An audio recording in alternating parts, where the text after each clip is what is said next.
Welcome to Three Count Commentaries. This is going to be the last three count commentaries of the year. I don't think I'll be able to get anything in before the new year. I want to thank everybody for being a subscriber to the channel, whether it's been one day or the entire year.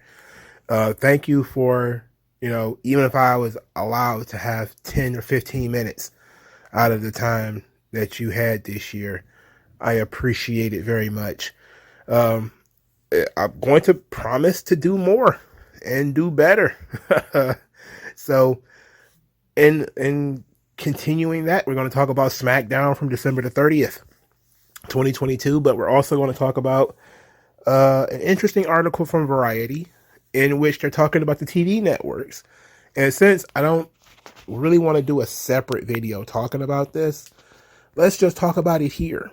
And we're specifically going to focus on the three TV networks that carry pro wrestling in the United States. Well, TBS, TNT, and USA. We're going to talk about how all of them are losing viewers. I mean, for kicks and giggles, we're going to just pretty much throw in whatever we got. I just looked at it again and saw that Access TV is there. So we'll talk about that. We won't count SmackDown, however. It's pretty simple. The rule is sports drives television. That's all you really need to know. So if it's sports, it did okay. If it's not sports, the only other genre that really has been keeping linear television alive, from my understanding, according to Variety, has been true crime. So that's been it. Everything else has been pushed more towards streaming. So this is from the article of Variety, and this is actually what we're going to be talking about today. It says, TNT, TBS, and USA were once titans of cable, rivaling the broadcast networks in scope, and as erosion continues and they downsize, their presence continues to fade. For the first time in years, TNT and TBS both slipped below an average of 1 million viewers in prime time, with TNT down to 965,000 viewers from 1.09 million. So this is down 12% from 2021. TBS is down to 875,000 viewers, which is down from 1.03 million in 2021. USA has slipped to 738,000 viewers, which is down from 848,000 viewers. That's down 13%. It says others that are down include FX to 462,000 from 504,000. Paramount Network is one of the major channels to buck the trend, thanks of course to the halo effect of its Yellowstone smash, but even it saw declines in the 18 to 49 demographic. All right, so then they ranked the TV networks. Just for shits and giggles, Access TV, which houses Impact Wrestling, is down to 128. It is ranked 128 out of 159 cable networks. If you cared about G4 Network and wonder why it was gone, well, G4 was dead last. 159. BN Sports, which actually hosts MLW, is at 157. 157. But we of course are here to talk about, so for the record, when people talk about ratings in terms of Impact Wrestling, come on. It's notoriously a shit network, Access TV. Literally, they have nothing else that is on television, that's on that network, other than Impact. They literally don't have anything else. So when people see that, Impact isn't doing very well, it's like, look what network it's on. The network is a complete and total disaster, is near the bottom of viewership. I'm surprised 80,000 people watch that network. I'm surprised 80,000 people even have access to it. So I mean, it is what it is. So we talked earlier about TNT, TBS, and USA. I'm not going to go into Fox because, well, I guess we could do Fox, right? Fox, of course, houses SmackDown, which is what we're talking about here. Fox is down 14%. The average viewers is 3,233,000. But Fox, of course, does a lot of live sports, so does NBC.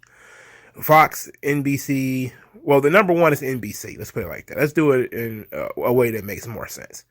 NBC is number one, and it's still down 7%. The overall viewers for NBC in prime time, 5,148,000. And it's still down 7% from last year. CBS, 5,144,000, down 8% from last year.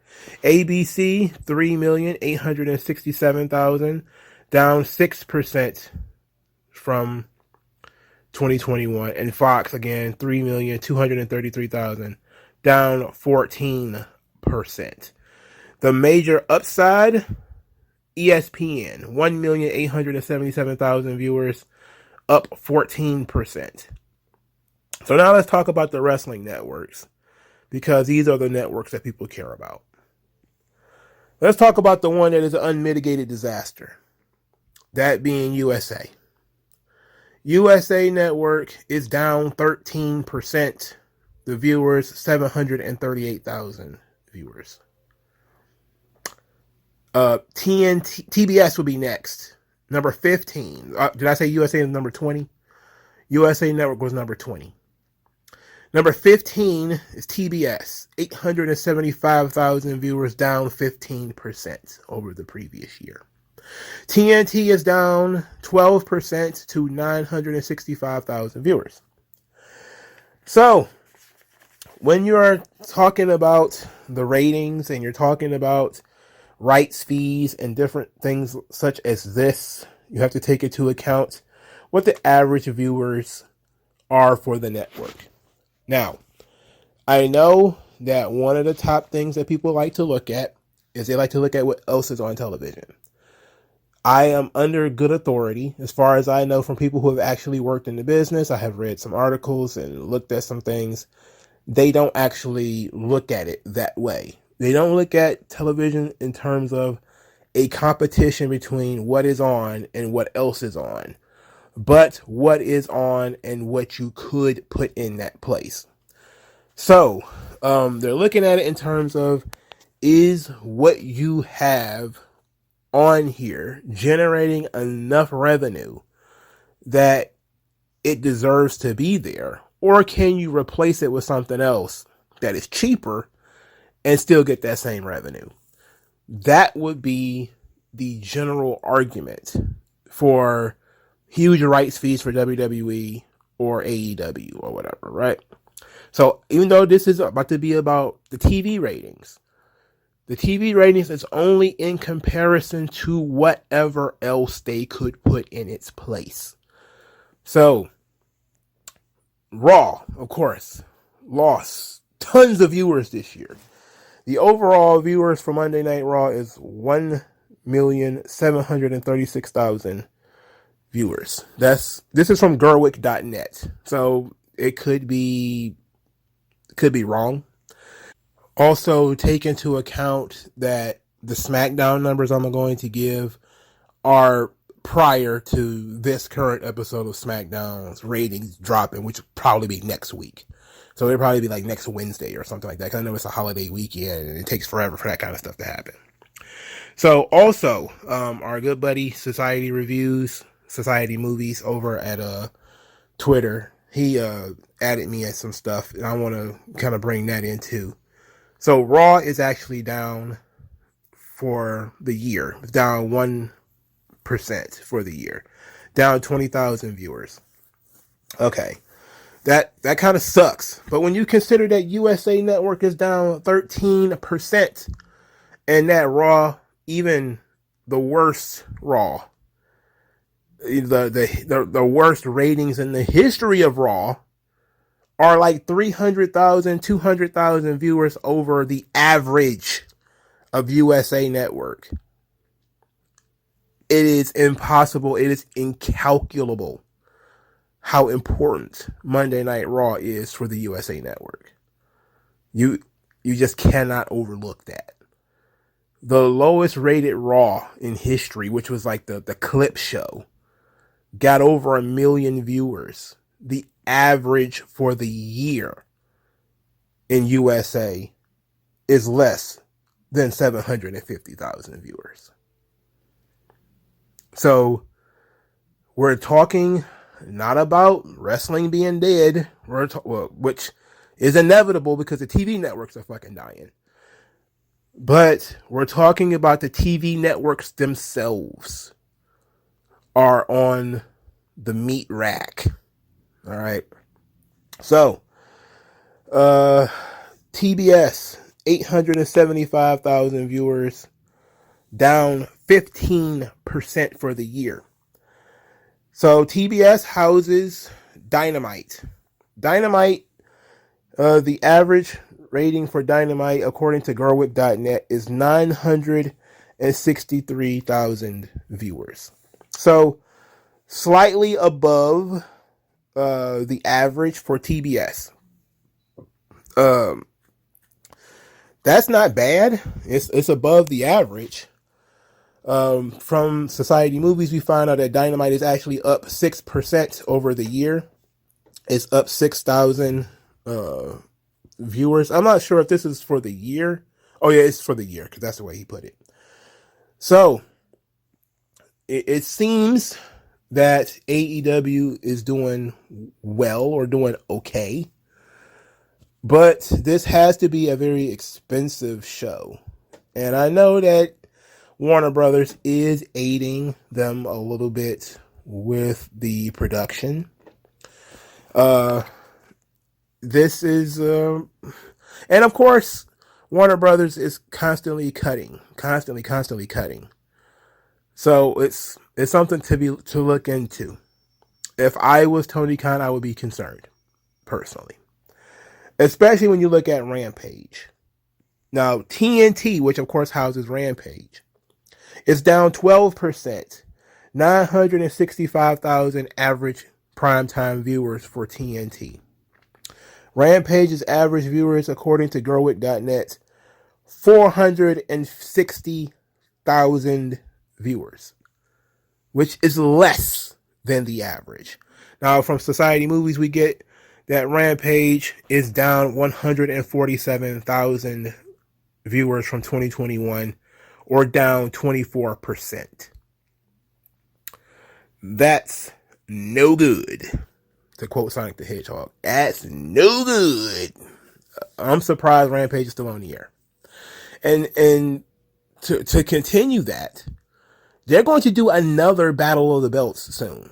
I don't know when it is, and I don't give a shit, but they're doing another one. And those Battle of the Belt shows clearly are not doing very well, because they're coming and going and nobody remembers what the hell is going on in those shows. But they're doing them. They're about to do another one. And it's going to be a Battle of the Belts Rampage sort of combination show or whatever. It doesn't make much sense to me, but I mean, if it's in the contract, then they're gonna do it, and TNT's gotta air it. So I mean, it is what it is. Smackdown, just for comparison, even though this doesn't include cable, which should be, I want everybody to realize that there is that delineation. Smackdown is on network television. Everything else is on cable. As we know, as I just said, Fox actually is down 14%. But SmackDown's viewers are actually lower than the average viewers on Fox. Despite the fact that SmackDown is the most watched wrestling product on television, it is still lower than the average viewers on Fox. So SmackDown averaged 2,100,000 viewers. This was before, of course, the December 30th episode of SmackDown came out. And it's actually up for the year. So SmackDown is actually up 3% year over year. So SmackDown's ratings are actually increasing, but still well below, 1 million less than the average viewers for Fox. So that's something to look into. If you're Nick Khan, let's say, and you're looking at your slate. Well, I forgot about NXT. I'm sorry. I forgot about NXT, y'all. NXT, like I said, USA Network is down 13% to 738,000 primetime viewers.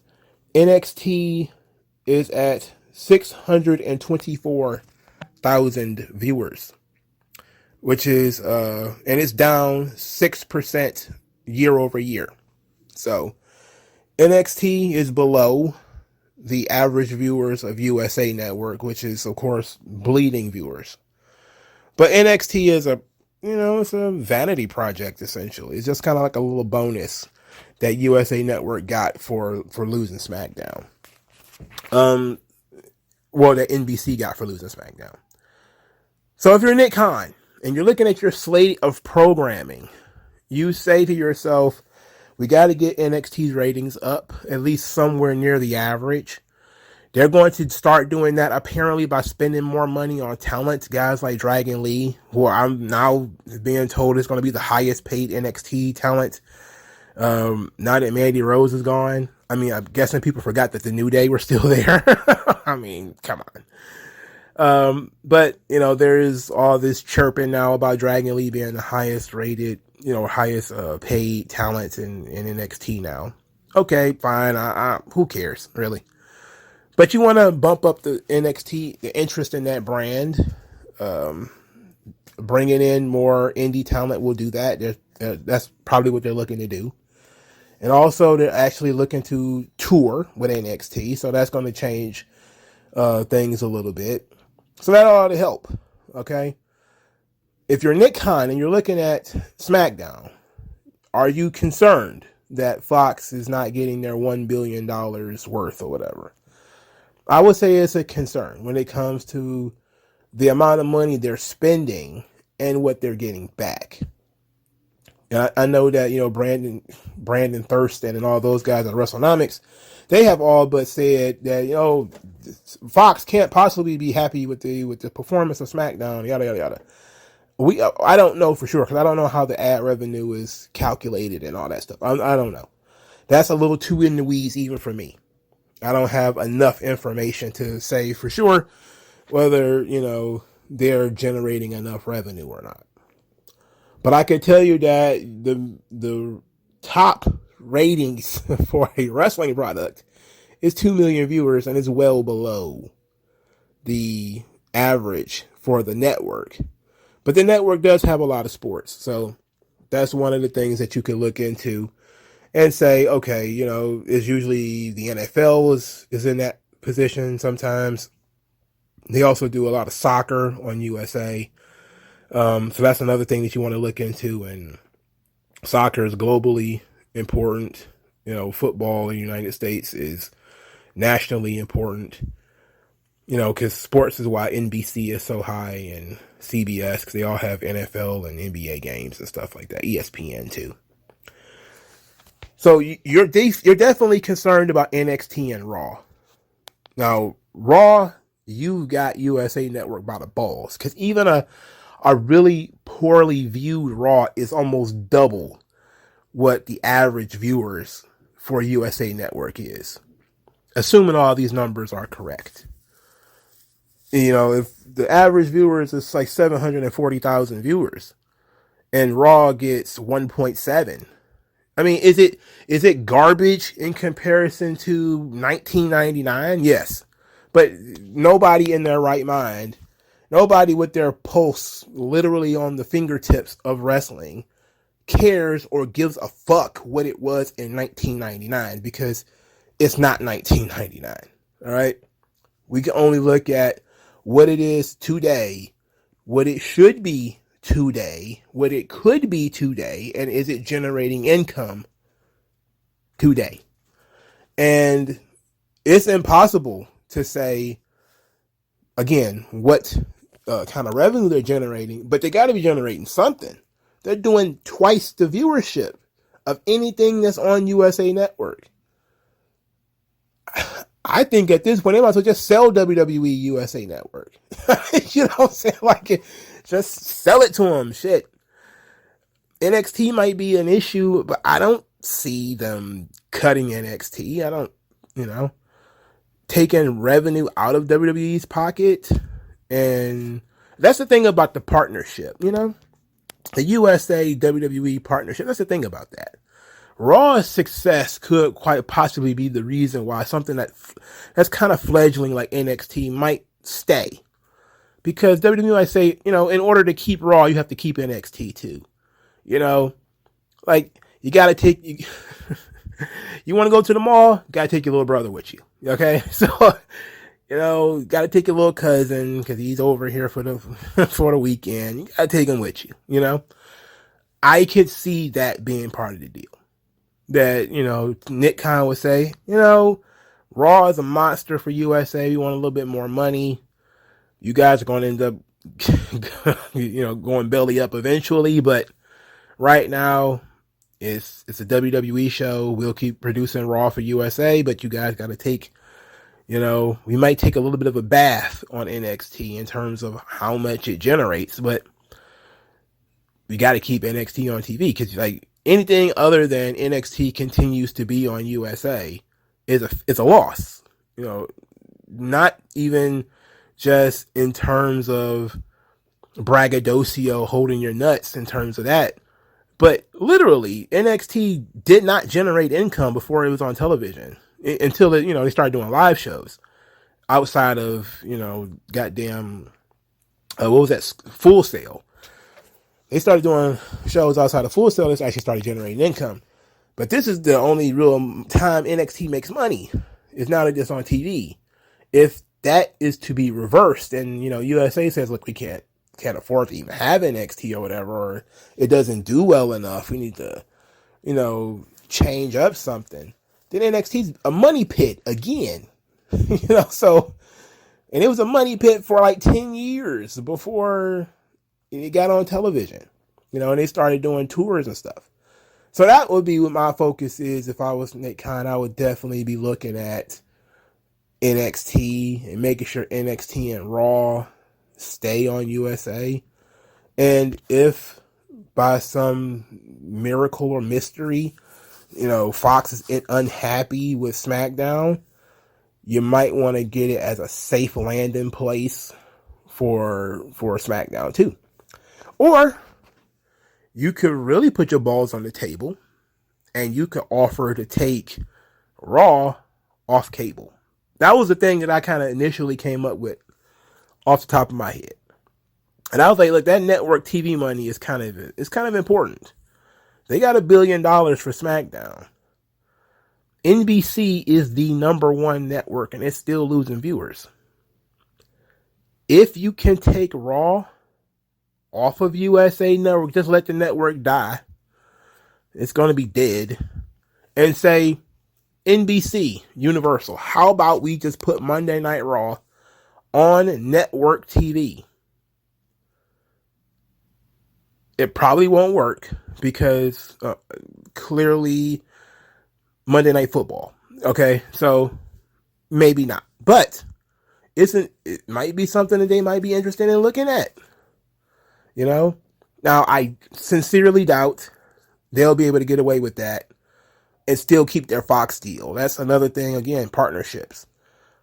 You know, they probably able to get away with the SmackDown thing because it's cable versus broadcast. You know, SmackDown's on broadcast TV, the different setup from cable.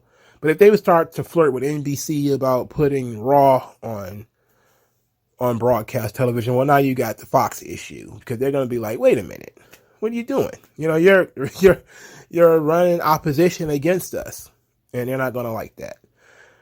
So the likelihood of Raw going on to network television, minimal. So Raw is likely going to stay on USA. Going to get a bit of a bump, probably not nearly as much as they want. But you got to ask the question, how much money does USA Network even have at this point? Again, they're bleeding viewers. Everybody is. So if you're Tony Khan and you see that TBS bleeding viewers, you might not want to ask for too much money. Again, Warner Media is looking to cut costs. You might not want to ask too many questions, but you definitely want to, say, we got a little something here, right? Got a little something going here. We're up over year over year, and we're actually investing more in the product, either via talent or via presentation now. Might want to ask for a little bit of a raise. New year, new dynamite, brother. If you're Impact, you ain't got nothing to worry about. the same entity that owns you owns the cable network, so it's just a perfect marriage. All of you can lose money together. It doesn't mean anything. All right. I spent way too much time on that. Now let's talk about Smackdown. All right. So Smackdown, December 30th, 2022. The big fight energy was in the air. This was probably one of the best episodes of Smackdown in a long time.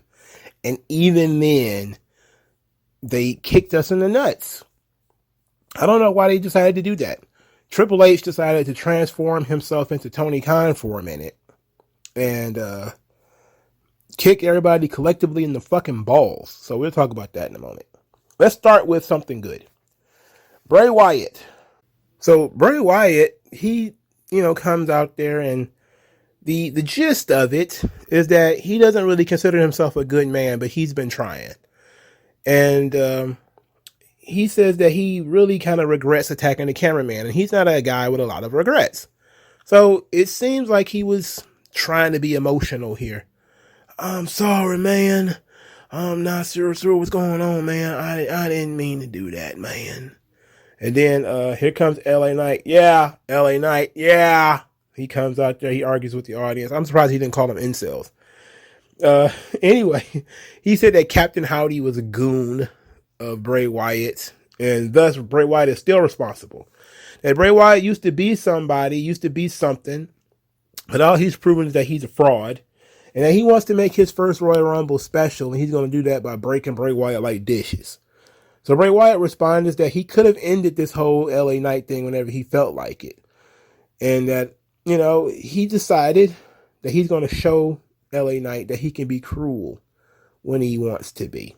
At this point, Uncle Howdy makes his way to the ring. He's got his own little theme song. It's not bad. It's actually pretty good. He comes to the ring, and it's clearly a different person. It's clearly a different mask. It's a different look. And he gets in the ring, and first he stands between LA Knight and Bray Wyatt. Then he looks like he's going to stand next to LA Knight against Bray Wyatt. Then he teases standing next to Bray Wyatt against LA Knight. And then he drops Bray Wyatt with Sister Abigail. And then he promptly leaves. At this point, LA Knight's confused. I'm confused. Everybody's confused. Everybody's lost. Everybody's like, what the fuck is going on here? And then, what was it, like an hour later? They announced that the Pitch Black match, the Mountain Dew Pitch Black match, is going to be Bray Wyatt versus LA Knight. What is the Pitch Black match? We don't know. I don't have a single fucking idea. We're just guessing it's going to be dark. And, okay. You know what? It seems like Vince is still there. It seems like there's still some of that old, let's go get it, pal. Make it good. It's still like some of that still in the air, man. Because this is definitely a Vince McMahon idea. We're going to have a match. It's going to be in the dark. Can you imagine that? The dark. So like, Vince, how is anybody going to watch this? They'll figure it out. They'll imagine it, pal. It will be good. Trust me. You're like, no, it won't. It's not going to be good. They love saddling Bray Wyatt with the hokiest, craziest shit. Everybody who wanted Bray Wyatt to have a match, congratulations. He's going to have a match. It's going to be in the fucking dark, but he's going to have a match, okay? It's going to be in the dark. He's going to have a match. Yes, he wrestled Jinder Mahal in MSG. I saw the clips. I don't think we missed anything. I don't think they all of a sudden decided to turn into fucking Kurt Angle versus Chris Benoit and that motherfucker. I don't think that happened. So I'm not tripping. This match is clearly going to be interesting, but I can just tell you it's going to be one of those things that the next day or even an hour afterwards, people are going to be absolutely bitching about it because they're going to either hate it or it's going to be very controversial. And it's already going to be wishy-washy because people are kind of iffy on Bray Wyatt in general. It's been skewing a little negative lately. I think that's fair to say, right? It's been kind of negative, and people have not really liked Bray Wyatt's return. They're back to their comfort zone of Bray Wyatt cuts promos that don't make no sense, even though he clearly is cutting promos that make sense. He just takes a while to get there. LA Knight's great. He's been fun. They're just doing this thing around him, this Uncle Howdy thing. And it's clear that whoever is Uncle Howdy on this show was not Uncle Howdy on the previous incarnation because he was shorter then, or either that or it was the camera angle. But clearly the guy's wearing a different mask. Also, he's a different size. Like the guy who was standing next to Bray Wyatt seemed to be as tall as Bray Wyatt, while the guy the previous week seemed like a fucking shrimp. So I'm thinking it's a different guy in a different mask. Of course, a lot of the, now that we see that Uncle Howdy attacked Bray Wyatt, it's going to be a who is Uncle Howdy. All of the same people are throwing out a lot of the same names. Could it be, Bo Dallas? I think Bo Dallas is smaller than Bray. Could it be somebody from NXT or somebody from outside of WWE? I've even seen people say it could be Vincent. I think Vincent was one of the guys I threw around early in this whole thing. Just because I kind of figured he would do something like this. Again, Vincent was doing Bray Wyatt stuff in Ring of Honor. So I could see, somebody seeing that and then doing it. But I think Vincent also is going to be in NXT. So who knows? He hasn't been on television much. And he left Impact out of nowhere for no reason, apparently. But I don't know. But I'm interested in this Uncle Howdy Bray Wyatt thing. And LA Knight's been fun. I'm definitely concerned about the pitch black match and how that's going to work out. I'm definitely concerned about that. I'm for sure concerned about that. All right, so Paul Heyman and Sami Zayn, they meet in the hallway as Paul is talking to Sami, and they had a great little exchange. Paul asked him about his Hanukkah, and Sami Zayn says it went about as well as your Ramadan, which is showing the utmost respect to each guy because, Paul Heyman ain't celebrating no damn Ramadan. It's like Sami Zayn ain't celebrating no Hanukkah, but they had a good time separately. And now the holiday season seemingly is either continuing for some people or is over for others. But Sami Zayn wants to strategize. And now Paul is going to drop the seed that Roman is upset about Sami getting all this attention. Sami's getting all of this crowd reaction. And it was amping him up when he was talking on Raw. And Roman might not have liked that too much. He might not have liked that the Sami Zayn chants while Roman is talking, while Roman is trying to look for acknowledgement. And now all of these people are, is Sami Zayn, the tribal chief now? I mean, everybody's acknowledging him all of a sudden, Anyway, Sami Zayn is like, oh, it's not that big of a deal. That's not going to bother Roman. He goes in there and he's going to have a conversation about it. So that's what they do. They go in there and the second part of this story continues. Roman is in the locker room. He's in there with the bloodline, the Usos or whatever. And to make sure they're all on the same page, he asks Roman if he's bothered by the crowd chanting for him. And, Roman's, he starts saying, like, hey, when you were saying the stuff that you were saying, man, I was focused on that. I was focused on your passion and your conviction. If you got like 10% of that conviction tonight, it's going to be an easy night for me. And then, Sami Zayn's like, yeah, it's going to be great. It's going to be excellent. So then he decided to go out there and he's going to have the match. It was an interesting, very, very interesting decision to not utilize Kevin Owens or John Cena throughout the entire evening. They knew this was a bloodline story. Therefore, they focused solely on the bloodline. They didn't give Owens and Cena shit. They didn't get like one backstage promo. They didn't show John Cena stepping out of a fancy car or nothing. You didn't see or hear John Cena until his music played. And Cena comes out. He, of course, talks to the camera about, 20 years and thanks to everybody. He runs to the ring. He throws his hat and I instantaneously see the bald spot in the back of his goddamn head. And I said, oh, our boy is old. All right. It's, our boy is old. He's getting that horseshoe joint where it's like hair all around the side, but like up the middle and in the back. Oh, bald. And I just say, like, man, I was not a child when John Cena was, came in the business. I was 20 when he started. By the time he was world champion, I was like 22 or 23. But this was nearly 20 years ago.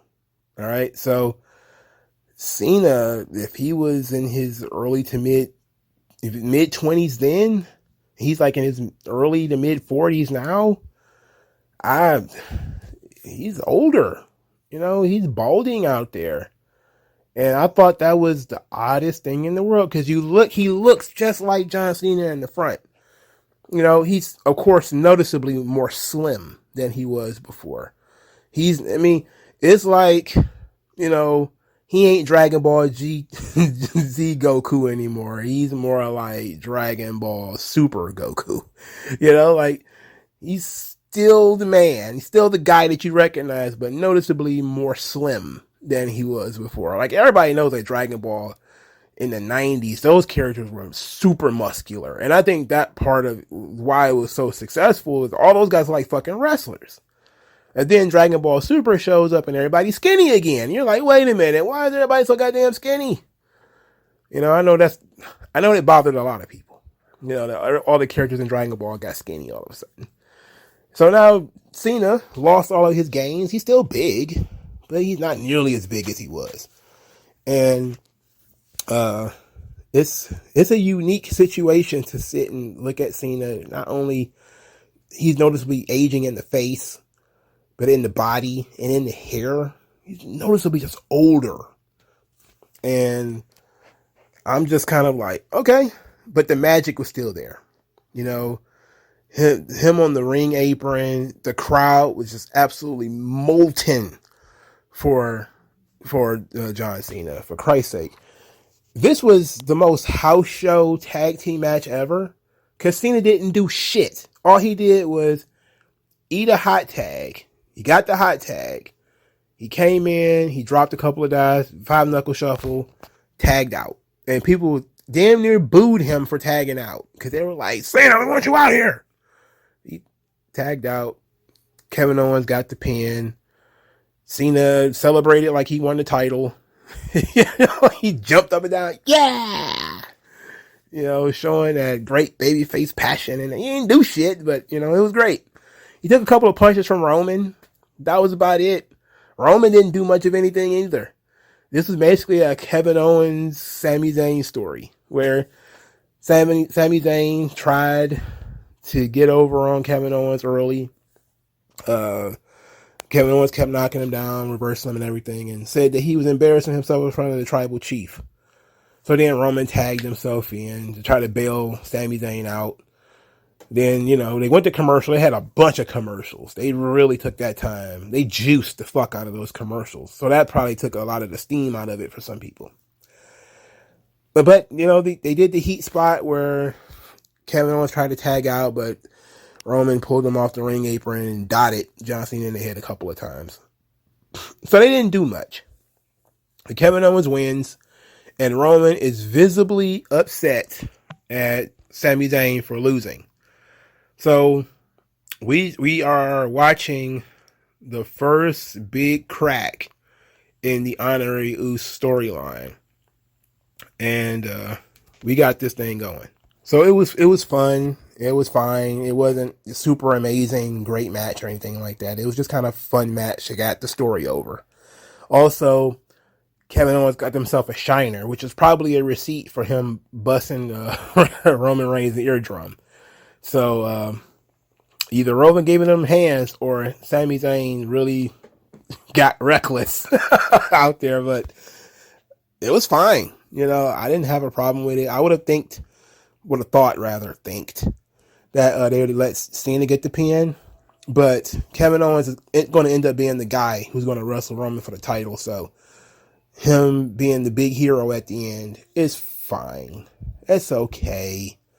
They're going to try to make Kevin Owens a thing. Giving him a match against Stone Cold Steve Austin, and he's going to get the big win and team up with John Cena. They're going to make this guy, they're doing a lot. For old Bam Bam, Bubba Ray Owens, King Kong Owens, One Man Gang Owens, Earthquake Owens, Tugboat Owens. How many more fat guys we got? And Kingston Owens. He's just all the fat guys. Fuck. Now, John Cena. Now, there's a lot of chitter chatter about John Cena wrestling at WrestleMania. Apparently, some people want him to wrestle Logan Paul. People want him to wrestle Austin Theory. Personally, if I get to make the decision, he would not be wrestling either one of those fucking guys. He would be wrestling somebody he has chemistry with. Like, why would it be Logan Paul? Like, why would Logan Paul wrestle John Cena? For what? All right? For what? I could see for the spectacle, but wasting Cena on a spectacle match like that, it's almost as bad as wasting him in this kind of house show ass tag team match that they did here. I think if you got John Cena, you utilize him to try to make the next guy. So I think we should go with Austin Theory. That's me personally, because we did kind of fuck the guy out of his money in the bank. We could do something to make him somewhat legitimate. So I would go with Austin Theory versus John Cena personally. But I know Logan Paul, if CoffeeZilla doesn't take Logan Paul down with his, his crypto scam, then he may make it to WrestleMania, unless he's completely and totally exposed as a scam artist or somebody dies drinking that Prime shit. But I have no interest in John Cena versus Logan Paul. I don't care about that. Now, if they do a dope storyline, which is almost always an option, you can get any match over if you got a dope storyline. Now, if they come up with a dope storyline and a dope reason for the match to happen, then, you got me. But I don't see that. I don't see that occurring. I just don't see that happening. So, I don't give a shit. All right, next. Solo Sikoa defeats Sheamus. The match was very solid. Clearly, the match was a setup for the Brawling Brutes and the Bloodline to fight. This is going to lead to the actual tag team championship match that was supposed to happen 2 weeks ago. So, Sheamus and Drew McIntyre will be wrestling the Usos, I think, next week for the tag team championships. Is it next week? I didn't write it down. Whenever it happens, okay? So it's happening at some point. But Sheamus and Solo Sikoa had a fun match, hard-hitting match, tough guy stuff. I I know some people had a problem with Sheamus losing because they thought Sheamus was going to go on to beat Gunther, but I don't see that happening. I didn't think anybody promised them that that was going to happen. I think they just kind of had an idea that Sheamus was going to double back and win the Intercontinental title. I think it will happen eventually, but I don't think it needs to happen right now. You know, we can stretch this Gunther thing out a little bit. You know, you got to stretch this guy. He can't keep wrestling the same fucking guys over and over again. You know. Solo Sikoa with a solid win with the Samoan Spike. It was all fine. Kind of obvious that the Bloodline was going to cheat, you know. But do I think that the Usos are going to lose the tag team titles? I don't think so. Yeah, I would be surprised if that happens. The Usos lose a lot, but I don't think they're going to drop the belts. That seems a little goofy to me. All right, so Raquel Rodriguez and Ronda Rousey. I want to say that I think the first match that they had, which was several weeks ago, probably months ago, was better than this. This was okay. And I want to say also, Ronda Rousey is better in the ring than people want to give her credit for. Her ability to counter things into stuff that she actually knows is pretty good. For instance, Raquel was about to utilize a swinging power slam, but Ronda was able to counter it into an armbar. That was a good spot. And then she was very cockily mocking the crowd, and in doing so, Raquel got to the ropes. So it was a good spot. I didn't hate that spot. She countered the Chingoa bomb, or whatever the fuck they're calling it now, into a rear naked choke. That was a nice spot. The finish was an okay spot. You know, Raquel goes to the top rope. Ronda meets her up there, gets her in an arm bar while she's on the top rope. She's falls backwards, and Ronda is kind of knocked silly a little bit, but she has the arm bar on just long enough for Raquel to submit. And since they had been telling the story the whole match of Raquel trying to avoid the arm bar, but yet she kept getting put in Kimuras, and the arm kept getting attacked. And we know that the arm is injured from, you know, previous storyline stuff, and that they just showed you in the vignette prior to this match. Great storytelling by WWE as usual. Raquel Rodriguez losing by submission blows, right? But at the same time, it is what it is. Okay, if you can't tap out to the champion with an injured arm already, you know, it's just silly. Same thing. Shayna Baszler gets caught cheating and it doesn't get ejected. That was weird. Okay, that was weird. But seems that referee just decided Shayna cheating was okay. I don't know, man. It was dumb. I didn't hate the finish to this match. Didn't hate the finish. So immediately after this match, Charlotte Flair shows up. Okay. I instantaneously started looking at her nose, and I'm like, what nose is she wearing today? Is that nose number 4? Is that nose number 3? Because I'm almost certain that's not the nose she was born with. And in any event, she's got a new theme song. So she had a CFO's theme song. They're getting rid of all of those. So she's got a new theme song. She's got a new look. She comes out there. Ronda Rousey cuts a very bad promo in which she forgot whether it was SummerSlam or Royal Rumble. Now, it seems like she might have done that on purpose. That you want to challenge me at SummerSlam? Oh, what about Royal Rumble? It seems a little bit closer, doesn't it? Like, oh, she don't even know what date it is. You got that CTE brain. Anyway, Charlotte was like, no, I want to have the match now. And I'm like, now? Shayna Baszler was like, now? And then Ronda Rousey's like, I'm feeling spicy. And I'm like, wait a minute. And everybody's collectively like, wait a minute. You know? And then they go about doing this. And I'll think, okay, clearly we're about to get a disqualification or something, to a cop-out. So Ronda gets booted in the face. She sells it very well. Ronda was selling very good throughout this match, by the way. She's actually not bad at selling. And so Charlotte's going to do the running spear. This was an excellent spot. Ronda counters the spear into an armbar. You know, as soon as she gets the armbar really kind of set, Charlotte, quick thinking, rolls her up, pins her. And everybody went from, hell yeah, Charlotte's back, she ain't been there in almost a year, to, wait a minute, Charlotte is back 5 minutes and she's the champion? She's back literally 5 fucking minutes and she's the champion. Now, of course, we have been inundated all day with, Ronda Rousey's going to be wrestling Becky Lynch at WrestleMania. She's going to be wrestling Rhea Ripley at WrestleMania. They're going to call in so-and-so to wrestle Ronda Rousey at WrestleMania. And then Charlotte's on TV literally 5 fucking minutes. And she wins the belt back. And I just remember, I just sat there and I was like, bro, New Year, same shit. New Year, same shit. We went through all of these various, cosmetic changes with SmackDown. Liv Morgan and Shotzi and all these other women coming and going or whatever.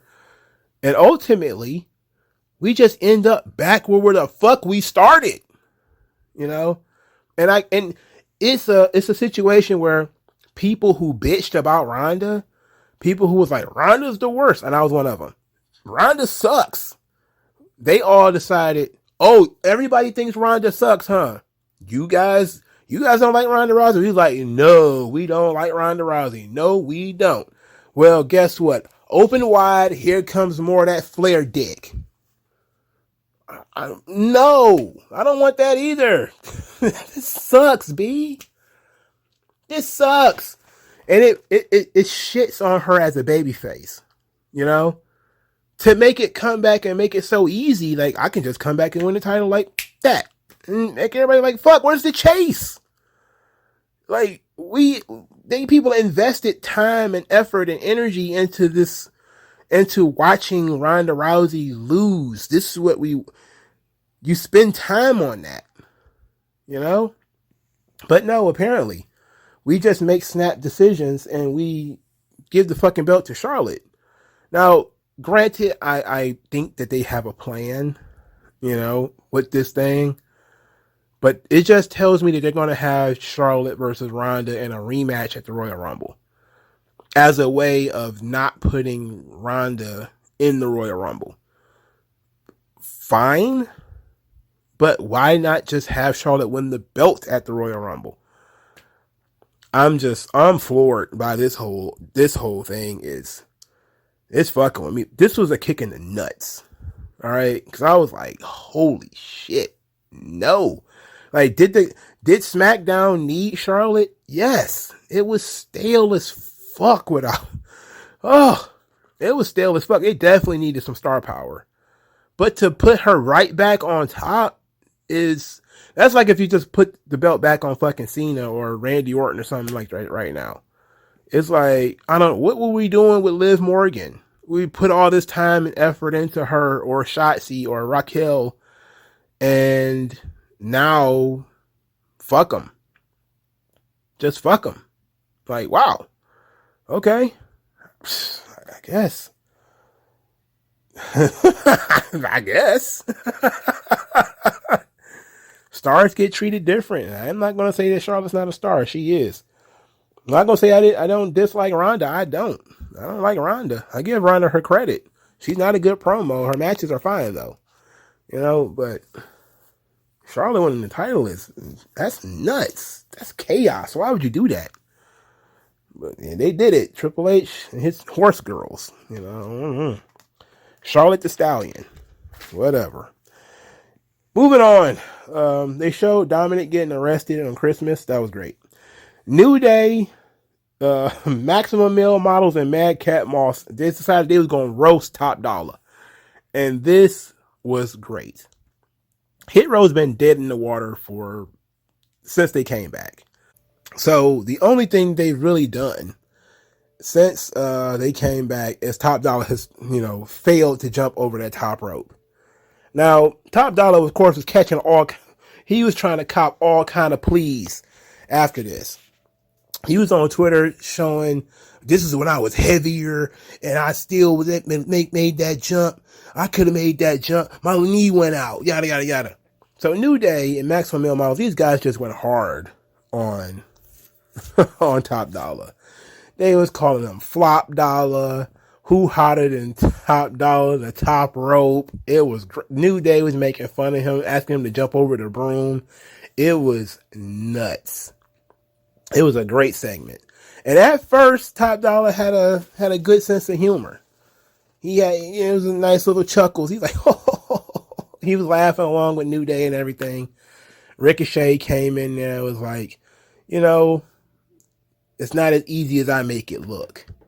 And then Top Dollar shoved Ricochet. And everybody was like, whoa, whoa, whoa, whoa, whoa. We joking around, big fella. Why are you in your feelings now? It was a nice way of actually bringing in universe Top Dollar's real life reaction to people making fun of him online. Because they're like, well, if you're going to act like a bitch online and cry because people were making fun of you instead of just being like, fuck it, whatever, we're going to use it. And since Hit Row ain't got shit else going for him, fuck it, let's use it. And so they decided to go with that. I like it. It's creative.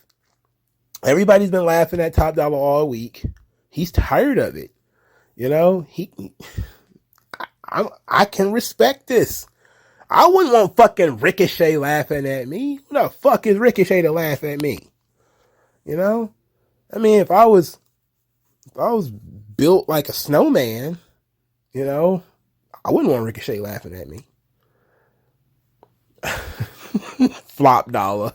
That was a good one. So I like this. This was great. This is actually pretty interesting. Hit Row turning heel because Top Dollar can't take a joke. That's good. That's good shit. It also set up the Royal Rumble qualifying match, Ricochet versus Top Dollar, next week. So, I'm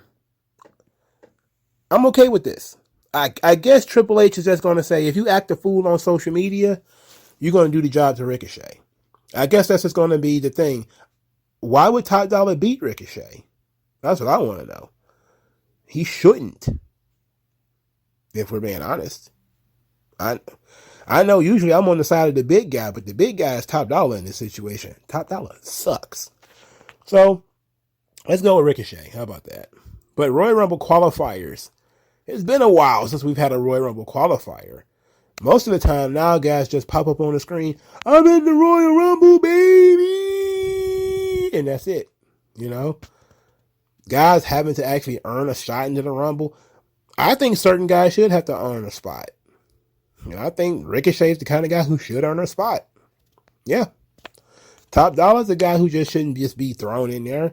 He's not one of the immortals or nothing like that.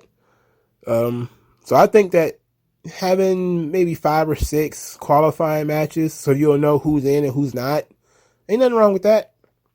About 5 girls, 5 boys that are qualified and everybody else just kind of gets in based off of, you could kayfabe it, reputation or whatever, fuck. I just hope that they don't buckle and put both of them in. Put Ricochet over and then Top Dollar has a real reason to be mad. That, now he doesn't get to be in the Royal Rumble. And they can turn heel and be upset and show the nasty side of Hit Row, which hopefully shows some of the talent in Hit Row. All right, so Imperium, they had a promo segment. They comes out to have the vignette for Gunther and his path of destruction.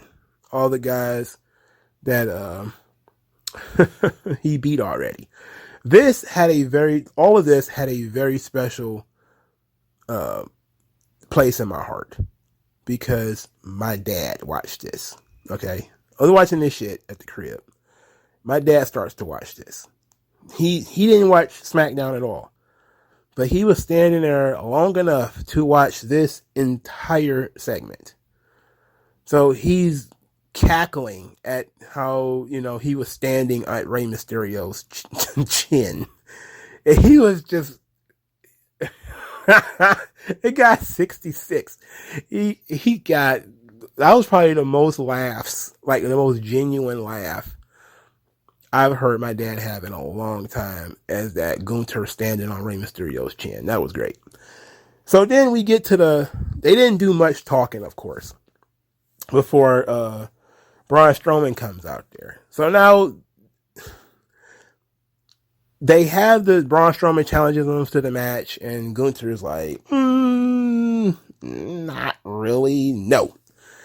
And they tried to bail, and then, he tried to fight him. So Imperium tries to fight Braun Strowman. He's too big. He's a giant wall of muscle and everything. So then Gunther takes off his jacket. He tries to chop him. He catches the chop. My dad instantaneously starts narrating what's going on the screen. And he's like into it. He's like, oh, like, this is a big guy. He's scared. Like, don't get scared. Not a big guy. Get back in there. And, Gunther rolls out of the ring because he don't want no part of Braun Strowman. He starts again belly laughing as Braun Strowman bowls over the guys outside the ring as he does the choo-choo train thing outside the ring. He's like, get the big one, get the big one. And as Gunther moves and shoves him into the barricade, my dad's like, just gets quiet. He's like, oh shit. And then the beatdown happens. They're hitting him with chairs. They're killing this guy. They're not supposed to be doing all this. And I just looked at him. I was like, I didn't know how far it was going to go, but I'm watching it, right? And I'm telling you, I felt like a little kid because I have not watched wrestling with my dad since he told me not to watch this shit. And that was in 1994 or something like that. All right. 93, maybe. 93. So he's watching this and he's into it. He's like, I can't believe they're killing this big guy. And I was looking like, he's in trouble, Dad. I don't know what to tell you, man. He's getting his ass beat out there, brother. And then we get our Tony Khan moment of the week as Gunther is just wrenching this elbow thing that they got, going on here with Braun Strowman. They're beating the shit out of Braun Strowman. It was actually a pretty tense moment. Ricochet runs to the ring with a chair. And I'm like, Ricochet's like 5'6". He's got it's three of these guys. So Ricochet, he leapfrogs Vinci, which was great. My dad popped for that. But then he comes in the ring. Of course, he swings the chair. He tags Gunther in the head with the chair. I saw that. Gunther, of course, crumbles because, he got hit in the head with a fucking chair by Ricochet. My dad didn't notice that part, though. But he was confused why the little guy came out there, and I'm telling you, it's a universal story. You don't need to watch much of this stuff to get people into it, and it don't take much to get people out of it. And he was not thrilled by the Ricochet run in. Let's put it like that. He wasn't off-put completely. He was off-put by the idea that the match is going to be 2 weeks from now because he's not going to remember it and go back and watch it. But he was interested in the moment while he was standing there because he got to see it from the beginning. He got to see it from the beginning of the vignette to all the way to when Ricochet got there. So he watched the whole thing on his own. It wasn't like he was waiting for commercials or anything like that. He wasn't waiting for me to come build some more shit. And it was just kind of like, yo, you watching this? I'm going to watch this too. And then Ricochet ass came out there and he's kind of like, what the little guy gonna do? Like the big guy couldn't do anything. What's the little guy gonna do? And I didn't even look. I'm not one of those people who tries to explain wrestling to people who don't watch wrestling. You don't get it, you don't get it, okay? And I'm not about to even be trying to rationalize the Tony Khan booking of this shit. I'm not about to even do that. You're on your own with that one, okay? So I just I let him have fun with it, man. I didn't try to get him to watch the rest of the show or nothing. You know, he saw saw something that was interesting. And he likes the physicality of it. He liked the physical storytelling that was going on between the two guys. It was clear. Gunther is a big dude. He was beating up other big guys. Except Rey Mysterio. It was funny. He was stepping on Rey and everything. So that was great. But Sheamus is a big guy. My dad was impressed by Gunther, big guy, beating up Sheamus, big guy. He was impressed by that. You know, he was impressed by some of the other stuff that they showed in the vignettes. He was impressed by Imperium swarming on Braun Strowman. He was impressed by Braun Strowman being big and muscular. He was worried about Braun when Braun crashed through the barricade. For starters, even though they do that fucking barricade spot every single week, he doesn't know that. Because he doesn't watch this shit every week. So when he crashes through the barricade, he legitimately concerned. He fucking thinks it's real. He thinks this guy's fucking hurt. They'd run him into the steel steps. He's like, he's asking me, is these real steel steps? I'm like, man, just watch the show. Fucking worry about whether the steps are real or not. Who cares? At this point, I don't give a shit. It's just silly, man. But then Ricochet comes out there. And you're like, I can't, I can't justify this one, man. You can't explain this one, But it was a cool moment. So this one was pretty nice. I'm glad I got to immortalize it on the show by talking about it to you guys, because who else am I going to tell that story to? It's a rare occurrence that I'm even around. I get to watch TV around my dad. So it was interesting to get to him to watch wrestling, even a bit of it for a short amount of time, and it be something that was legitimately good and something he could legitimately get into. So it was a nice moment. It quickly climbed up to one of the top moments of 2022 for me. Just for that. Because I never watched wrestling with my dad. I haven't watched wrestling with my dad in years. So even that maybe 10 to 15 minutes that we got to sit on the couch together and watch something, that was fun. That was great. So that really kind of put this over the top for me. Am I that interested in Gunther versus Braun Strowman? Not really. Do I really want Braun Strowman to beat Gunther? No. Do I want Gunther to still be tied up with Ricochet? No. I don't want Gunther anywhere near Ricochet, for the record. But, again, very special moment for me. As a show, however, Smackdown was very good. Two harebrained things doesn't make the show that bad. Charlotte winning the title immediately upon return, harebrained idea. Ricochet being the guy that's going to save Braun Strowman, absolutely get the fuck out of here moment. But those two things are not enough to stop sort of the magic of the show. And I think they otherwise had an excellent show that really only had 3 matches. 3 matches. Every match was built up. Every match had story. Everything in the match mattered. And then they told stories outside of those matches. You don't need to have 6 matches in 2 hours with a bunch of fucking run-ins and a bunch of fucking entrances and gauntlets and triple threats. You don't need to do none of that shit. Tell your stories. Work your characters. And people will get interested. That's all you need to do. Doesn't have to have 100 million kickouts. Doesn't have to set anybody on fire. Nobody has to bleed all over the place. Don't have to rip anybody's earring out. No choppy to PP or anything crappy like that.